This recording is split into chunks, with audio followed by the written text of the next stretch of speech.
Sometimes after a really hard lift, I have this intrusive thought, should we just quit fighting and get as big as we can humanly get? Naturally, of course naturally, or maybe not. Good morning, folks, and happy Tuesday. Well, we have hopped on the slow bus this morning, and we can't hop off of it. We are just riding it all morning, I guess, all morning. And we are finally out of the door, headed to our lift. I don't think we could have moved any slower this morning. Just made it to our lift ski, and I can tell you, there's a lot of things I'd rather do today than go knock out this lift, then drive an hour and a half to practice. But we're gonna go get stronger today than we were yesterday, better today than we were yesterday, because, I mean, you never know when it's your last day to lift, your last day to do some jits, the last day to do the things you love to do, so we might as well go and do it. Even though our body feels shot. I think this is more or less me trying to convince myself to go in there and knock out this lift. But let's go do it, because we don't really need to convince ourselves. We're just gonna go do it. That's a lie. That's a lie. That's 100% a lie. We gotta convince ourselves just about every day to get up and get our butts out the door, because, well, I'm flipping human, folks. And, well, no one really likes to go do hard things. I would much rather just stay in my nice warm bed today and not get out and get choked about 150 times. But what I've learned in my very short time of life, these are the days that define you the most. And you know I'm all about character building, trying to be a better me. And just like that, folks, our lift is completed. I guess not just like that. I guess it was more like 45 minutes later, and our lift is completed, and we're headed to beat this Atlanta traffic. But before we go beat this Atlanta traffic, I just want to say how much better I feel now that I've gotten my lift in, now that we've gotten moving for the day.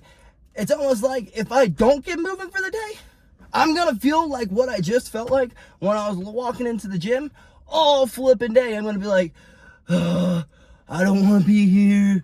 I don't want to be up.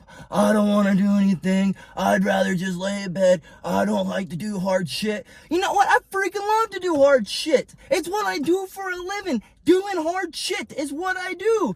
So, go out and get a lift. Go out and get a run. And if you were feeling like I was just feeling about 45, it was about an hour ago now. But about an hour ago, go get you some work in, and you will feel so much better about yourself. So much better. And you may even build a bit of character. But I'm actually going to head to where we build the real character. In the dungeon? Let's call it the dungeon. The dungeon. Sometimes after a really hard lift, I have this intrusive thought, should we just quit fighting and get as big as we can humanly get? Naturally, of course naturally, or maybe not. I'm just kidding, folks. The negative side effects of PEDs far outweigh the benefits for me to ever use them. You don't think that if I wasn't willing to use them to get better at punching, kicking, and choking people, I would be willing to use them to get bigger? Like, no, I really don't care that much about how big I am. I do kind of care how lean I am. I mean, I kind of don't want to be pudgy, but I really don't care how big I am. As long as I got a little bit of muscle, I'm happy with myself. I'm good. But that intrusive thought is always there. I'm always like, dang, that was fun. Maybe I should just, like, get really big.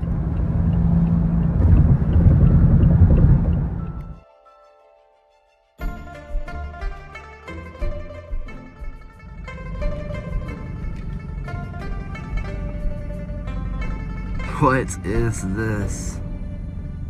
Now that I am most definitely going to be late to practice, I might as well move back to the topic of why I will never stop doing what I'm doing to become a bodybuilder and to become as big as I can possibly become. While I do find it fun to lift weights and to build muscle, and it is an important thing, some of y'all just take it way too far. And it's kind of weird, like, you get as big as you can possibly get. Why? To impress the guys, to impress your bros. When I first got into exercising, I got into exercising to impress the ladies. I thought that maybe when I came back from summer break, all the girls would be like, oh, look at your biceps, look at your shoulders, can I rub on your abs? Well, to my sad demise, I guess you could say, I found out that is not how it is. Women do not care whatsoever about the size of your biceps at all. They care that, yeah, you go to the gym, yeah, you're in shape. They may want you to have visible abs, but at the end of the day, women just don't really care about your looks. They really don't. Well, that's the first thing they see, and it's how you can get their attention. At the end of the day, I rarely have women go, hey, you look great. Oh my gosh. Like, 9 out of 10 times, it's a man coming up and telling me, hey, you look good. You look good. And now it's 2024. I don't care about your sexual preferences. That's not what I'm getting at. I'm just getting at, when I first started exercising, my goals were to get the women to look at me, and that's probably most of y'all's goals. Most of y'all's goals is to get the women to look at you. So getting as big as you could possibly get, it's not helping you at all. It's not. It's really not. Women want you to be a decent human, exercise and take care of yourself, and maybe be able to protect them if the time came to it. At the end of the day, that's the only thing women really care about. That's the only thing.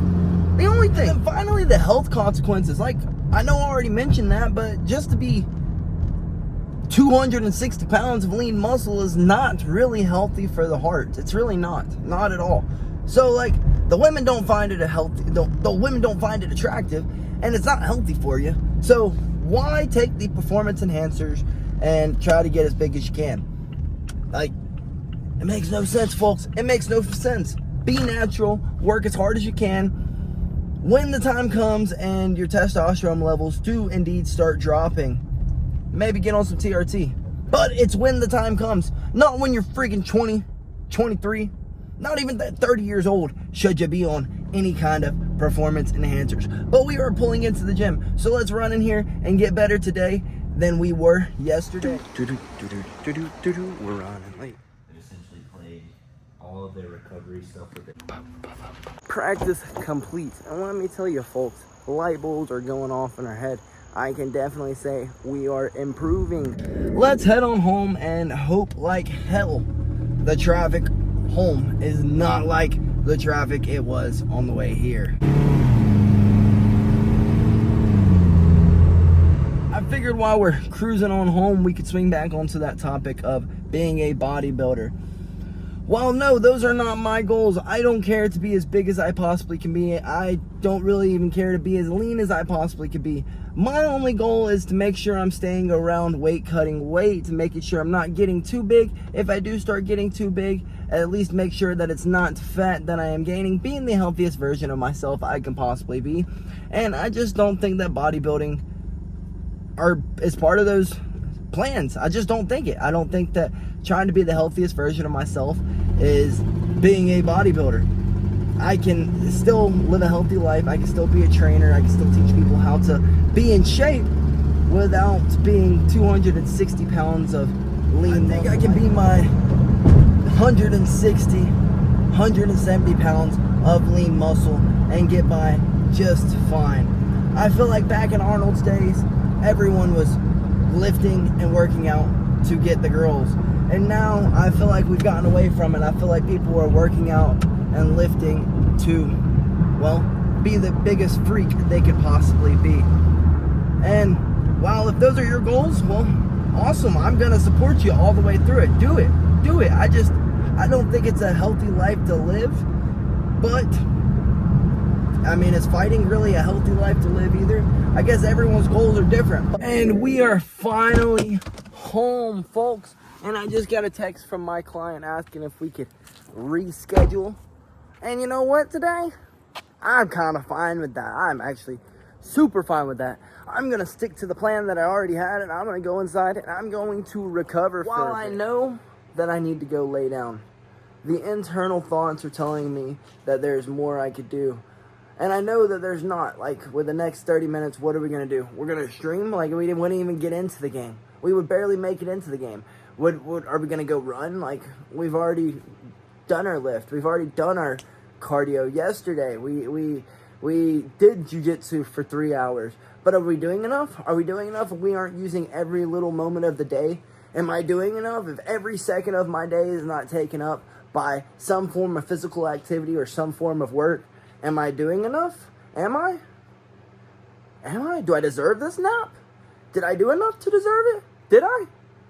These are always the thoughts that I have before every nap. And I think most fighters have these thoughts, or anyone who's actually striving to do something and putting all of their efforts into it. After lots of self-talk to convince ourselves it was okay to take the nap, there was a lot of self-talk to convince ourselves to get back up after that nap. After chugging a can of our motivation serum, we are finally out the door.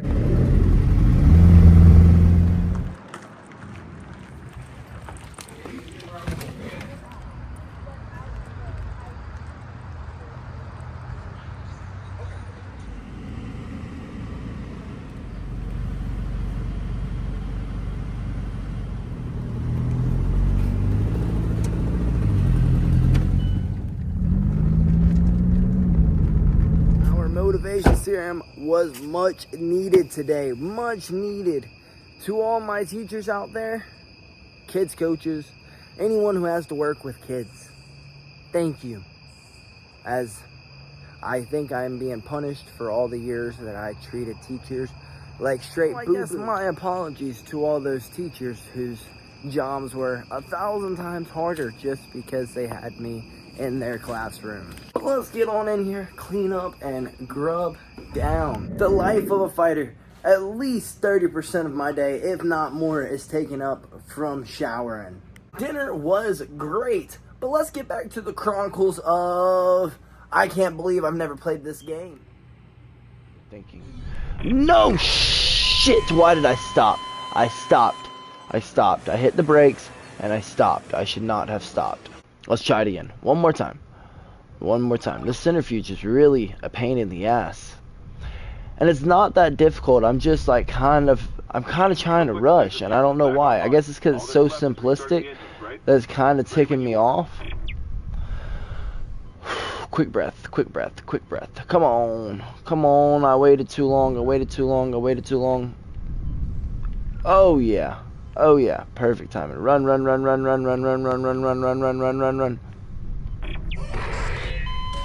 Are you shitting me? Run again. And we continue to run. And oh my gosh! It ruined your impossible run. They would have probably ruined it. This thing's very, very, very difficult. It's making me very mad. It's the only way that makes sense. Shit! Well, folks, after hours and hours of trying, we have finally completed Chapter 3.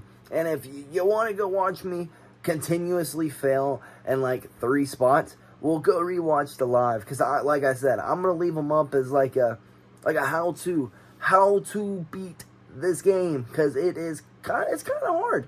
It is kind of hard, folks. It's kind of hard. I can't lie. It may just be that I'm doing it at the end of the day when I'm absolutely beat. But it is hard. And since we're doing it at the end of the day, I'm going to call it a flipping night, folks. I want to say it was a super long day, but it was a long day. I mean, it's 11:30 as we speak. So, with that being said, good night, folks. BillyGoat flipping loves you. Oh, and to the ones who are about to be hit with a hurricane, Milton, I believe it's called, I just hope that y'all are going to be safe. My prayers go out to you. I hope y'all find safety. Y'all have prepared correctly. Y'all have y'all's food. Y'all have y'all's water. And if you can, you have evacuated. BillyGoat flipping loves you, folks. Be safe.